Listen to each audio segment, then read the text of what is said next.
Hi, welcome to the Fast and Curious podcast. Today, where we're going to bring you a topic in 15 minutes or less. I'm Graham Medlin, and I'm here with my co-host, Zach.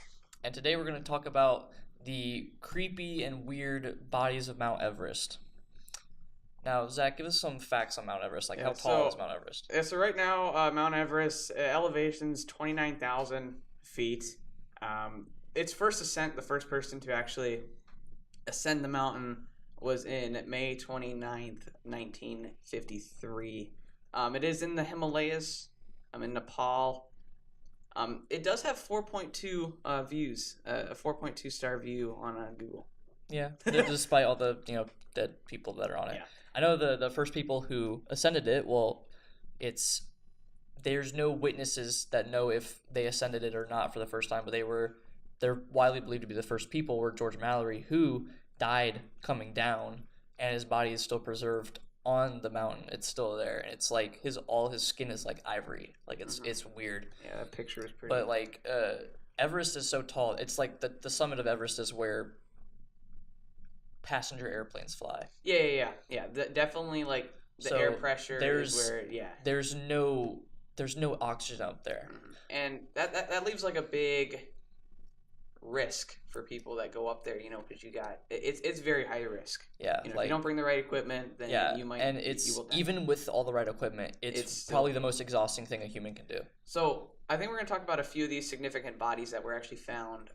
They actually use the bodies now as markers of getting up the mountain. Now, the first one we're going to talk about is Green Boots. He's the most famous one. Yes, Green Boots is the most famous. He is he's a marker. I believe it's the Northeast Ridge route. Mm-hmm. He is at an elevation of 27,900 feet, which I did find out that the highest that a normal rescue helicopter, like a life flight helicopter, like medevac, is 25,000 feet. Yeah, so they're not actually able to get up there to get him. And, having him land further down the hill, but them having to bring the body down. If you go down up there, you're done. If you get out of the reach of rescue helicopters and rescue crews, then there's really no hope. Yeah, and rescue crews aren't trained to go up Mount Everest. Oh yeah, definitely. But another person, David Sharp, who was found in 2006, he's actually sitting up in the cave directly in front of Green Boots. Yeah, his body's creepy because there's a lot of controversy around it because it's reported that he sat down and was alive, and multiple people walked by him and did not help him out at all or tried to help him out, and they left him there. There's a big controversy about it, but he is frozen in place, sitting there in the cave. It's a very eerie picture of him. I think there's only one picture that exists of him. Yeah, but talk about George Mallory here. Yeah, George Mallory. He was an English mountaineer, and he was the first person to try and ascend Everest. And he had this is 1920s. He had none of the modern day equipment that we have, and the modern day equipment still barely is able to make it somewhat safe. And everyone, even the Sherpas, told him that there's no way he could do it, and he shouldn't go up there. You're crazy. And he still went up there and did it, and died. Yep. And they still haven't found the body of his partner yet. Andrew Sandy Irvine. He's still missing, but they have found what they believe to be Mallory's body. Yeah. His body's been there since 1920. It's still perfectly preserved in the ice. Yeah, because it's so cold up there.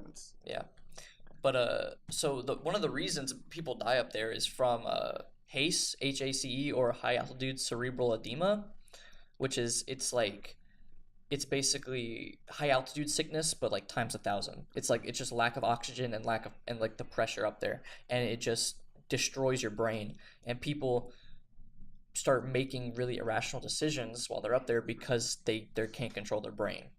So people, there's cases of literally people being on Everest, probably one of the coldest places on Earth. They're having irrational heat waves, and they start just taking all their gear off because they think that they're heating up. That's smart idea to do. That's insane. That's ridiculous. Well, I mean, if you think about it, passenger planes, they fly about that height, maybe even higher. They're 30 to 30,000, 35,000 people still have to take medicine for those. Yeah. Because But then again, those planes have those pressurized systems that they calibrate. So but, like think of the gear you're wearing to climb Mount Everest is trying to like keep you from, basically trying to seal you in like as if you're in a passenger plane. Yep, exactly. But the trouble with getting these bodies down is that one, most of them are in what's called the death zone, and it's any like most die on the descent, not the ascent, but the descent coming down the mountain, and the death zone is about 8,000 meters, like from the summit down to 8,000 meters. That's where most of them had died, and the trouble is, one, it's really really expensive for their bodies to be taken off. Yeah, because the Sherpas, you have to pay Sherpas to go and do it, and it's not a guarantee that they can actually do it because they're preserved in ice, so they have to dig them out. And doing that at 27,000 feet, where you barely have any oxygen, so it's so tiring. It's too tiring. So even if they could get the body out, then they're having to carry that whole thing down, and it's just too much. That'll end up killing a lot more people. Yeah, they would end up risking a lot more people to go find the body and get the body down. And lots of climbers know this, and many climbers actually say that if they perish, they wish to remain on the mountain, like a captain, like going down with their ship. They want to stay up there. And then I saw there's a story of there's two bodies kind of located on like a slick, like, well, the one of them it's on the side of like a side. I can't really explain it. It's like almost looks like a cliff, but it was a husband and a wife, and the husband made it back to base camp, but his wife wasn't there and he couldn't find her, and so despite everyone telling him to wait till the next day, he goes back up the mountain at night, and both of them went missing. They have never found the dude's body. They found her though, and she was alive when they found her. She was alive? But she was hanging off the edge of like a side of like a cliff thing. Oh, I see. And was like frozen there, but she was still alive. And they got down to her, and she was like talking to them and all, and like asking them for not to leave her there, but they couldn't do anything about it. Like they couldn't save her because the way she was and how high up they were, they couldn't save her. And so she ended up. I would hate being in that situation. Yeah, I mean, can you imagine I'd hate being one of those guys that could save her and then you didn't, and you're kind of like, I just killed. Well, somebody. you can't. Like, it would probably end up killing you too if you try to save them. But it's the creepiest thing to me is that it's so cold up there that everything is preserved. So like, I couldn't imagine what would be going through my head if I'm climbing Everest, taking this big challenge that could end up killing me, and just seeing bodies on my way, like, that are perfectly preserved for years. Yeah, that would creep me out. Freak me out.